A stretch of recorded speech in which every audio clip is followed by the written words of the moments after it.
হঠাৎ করেই আমার নিউজ ফিডে অনবরত এমন কাঁকড়া আসতে থাকে। তো আমি আসলে কাঁকড়া খাইছি এর আগে ২-৩ বার। তো এমন দেখার পরে তো আমার পুরা লোভ লাগে যায় যে আল্লাহ, এত মজা, এত মজা! মানে বিশ্বাস করবেন না, অনবরত আসতেছিল এইভাবে। তো আমার কাছে দেখে মনে হচ্ছিল যে খাই একটু, খুব খাইতে ইচ্ছা করছিল। তো দিনাজপুরে অবশ্য স্বপ্ন ছাড়া কাঁকড়া তেমন ভাবে পাওয়া যায় না। তবে স্বপ্নর কাঁকড়াগুলো হলো ছোট কাঁকড়া। আমি চাষের কাঁকড়া খুঁজতেছিলাম। আসসালামু আলাইকুম এভরিওয়ান, কেমন আছেন আপনারা সবাই? এই তো আছি আমি, আলহামদুলিল্লাহ ভালো। তা আমার খুব কাঁকড়া খাওয়ার ক্রেভিং হয়। আমি একটা পোস্টে কমেন্ট করি যে আমি কাঁকড়া কোথায় পাবো দিনাজপুরে। তো সেখানে আমি দেখা পাই যে হাউজিং শপিং মলের একটা দোকান। সেটা হলো, আমি মেনশন করে দিব পেজটার নাম, আমি ভুলে গেছি। উনার কাছে আমি কাঁকড়া কিনি, কেজি দরে কাঁকড়া কিনি, হাফ কেজি কাঁকড়া কিনি। যেহেতু আমি একা কাঁকড়া খাই, তো অতএব আমিও খুব বেশি নিব না। আমি আর আমার বোনের ছেলে, বড়টা, ও খায়, আমরা দুজন মিলে খাই, এর জন্য বেশি নেইনি, হাফ কেজি নিছি। কাঁকড়া আমি খাইতে মূলত আগে খুব ঘৃণা করতাম। মূলত আমার কাছে ভালো লাগতো না। এই সেই এটা সেটা এমন মনে হতো।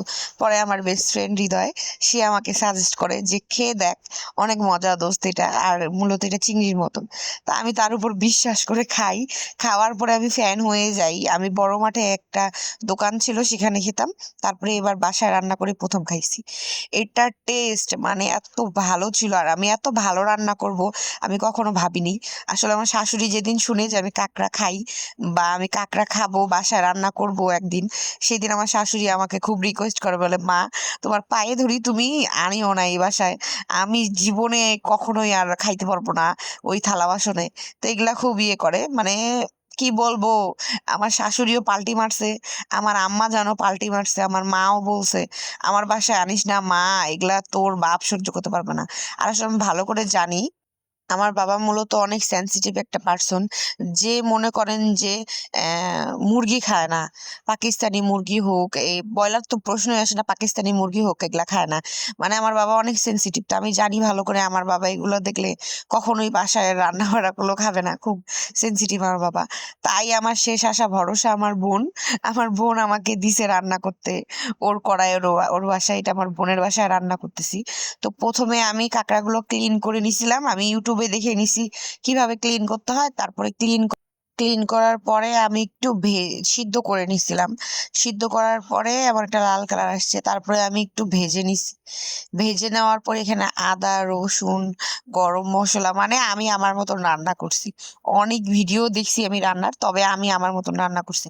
পেঁয়াজ আমি বেরেস্তা পছন্দ করি না, একটু কাঁচা কাঁচা, মানে বলতে গেলে হাফ সিদ্ধ পছন্দ করি। এই জন্য পেঁয়াজটা আমি পরে দিছি। তারপরে লবণ দিয়ে এখানে আমি ভাজতেছিলাম, একটু পানি দিছিলাম যাতে লেগে না যায়, মশলাটা একটু কষানোর মতন। পরে আরো তেল দিছি। এটা এত মজা হইছিল, মানে এত মজা হইছিল, আমার ভাগিনা খেয়ে বলতেছে, আন্টি, তুমি একদম বিট করে ফেলছো রেস্টুরেন্টেরটা। তা আমি একটু লেবুর রসও দিয়ে দিছিলাম। আমি জানি না লেবুর রস টেস্টটা চেঞ্জ করছে কিনা, তবে মনে হয় যে একটু ভালোই লাগছে বলতে গেলে। আপনারা আবার বলিয়েন না এই কাঁকড়া খায় এটা সেটা। আসলে এগুলো আমি অনেক ক্লিন করে নিছি কষ্ট করে, আমি দেখে শুনেই নিছিলাম।